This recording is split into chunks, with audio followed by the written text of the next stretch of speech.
बागानावहाय बरायग्रोनानै लानाय जाबाय ओमफ्राय जोङो मैगं बागानखौहाय नोंथांमोना नायलांदो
बेखौ लाथ'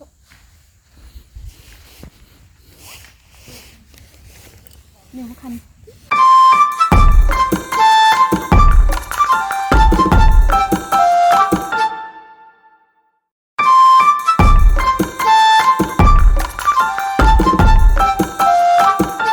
नै गावब्रालायबावबायसो नै रानानै रानानै गावब्रालायबाय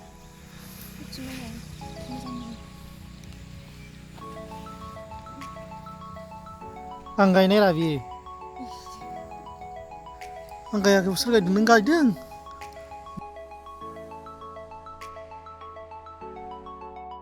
जानोल' लाबोखादोंबा गोजां बोथोराव बेबायदि गस्लाखौबो लथिया होनो बेखौ मा होनो सुइटार होनो सुइटार